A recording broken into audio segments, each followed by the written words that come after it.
Okay, moving on. I love this question. I think it's a really, really, really important one. In fact, I was being interviewed this morning by somebody from a newspaper in the Midwest or in like the Chicago area, I think. And she asked this of me as well, and what parents should do. Our coach doesn't yell or provide instructions to the team during the game, and this is not helping my daughter develop. What can I do to help her without becoming an overbearing parent? Let's just kind of dive in to start with to the different qualities of coach communication that we might run into over the course of our children being involved in soccer, and the pros and cons of having a very talkative coach and having a very quiet coach. Well, I mean, it goes back to that other question that you asked there about the difference of having different coaches throughout your time as well, right? You're going to experience coaches that may just sit back and enjoy watching you play. You may experience coaches that are going to yell and scream at you the whole entire time. You're going to experience different types of coaches, or you're hopefully going to experience different types of coaches throughout your child's career, youth playing career.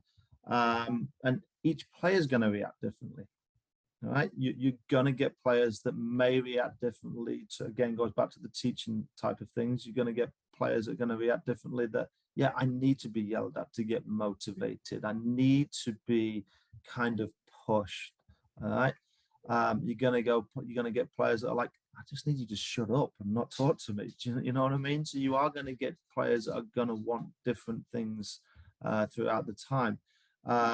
So if your child is one that needs to be motivated and pushed, you've also got to ask her, as again, having these conversations with your child, what can she do to herself to help her push herself more?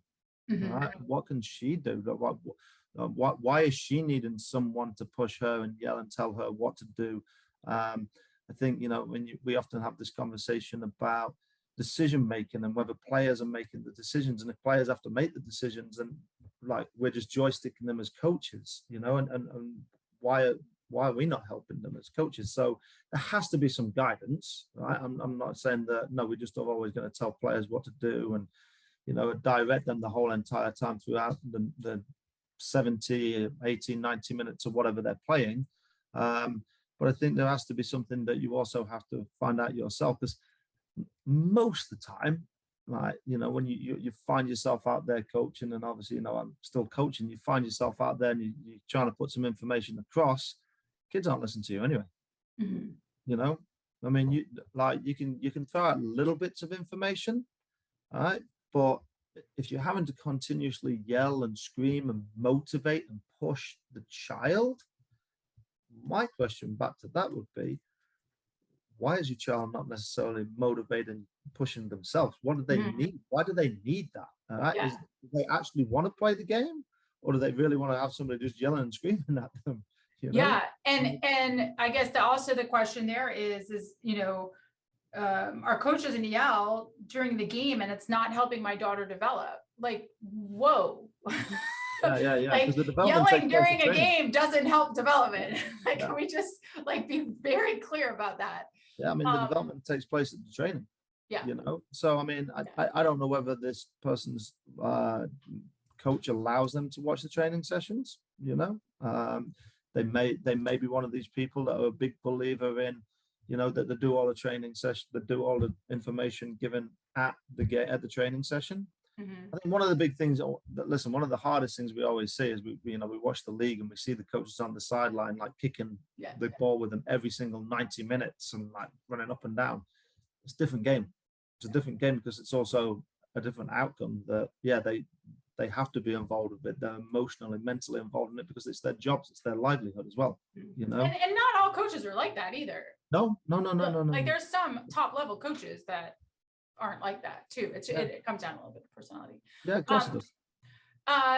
I would also say that as parents, our number one decision is making a decision about the playing environment for our child. So if this is not just about the game, and this is really like your child isn't developing because the coach isn't providing data points to them or isn't doing a good job, then that's something to be cognizant of as well. But We also, we talk a lot about this in the Sideline Project and in the Sideline Project course that we have, is that there's a lot of research that providing instruction in the middle of performance does not help long-term cognitive growth. Omni et al. Provided these data points in their research. And so while coaching in the moment might seem to help, for instance, your child picks up the ball to throw it in and you see Charlie wide open and you say, throw to Charlie, and they throw to Charlie, and then Charlie has a breakaway. You think, oh, that was great. I helped my child, they learned, but actually, did they learn? And the question is would they have been better off for long-term learning if you hadn't said anything and instead your child had scanned and looked for opportunities and made a decision, good or bad?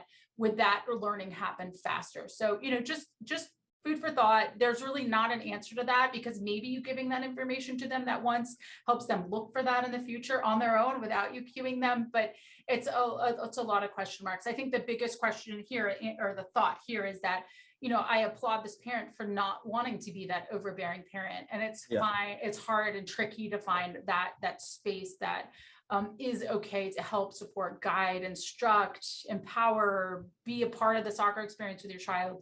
And not. And so much of that comes down to our kids' personalities. No, I agree. I think that you got to give kudos to the parents there. Yeah. I think that's because we do see that the parent does want to get involved a lot. But I mean, listen, I think you're going to find it where your child will experience different coaches, and we'll go through that. So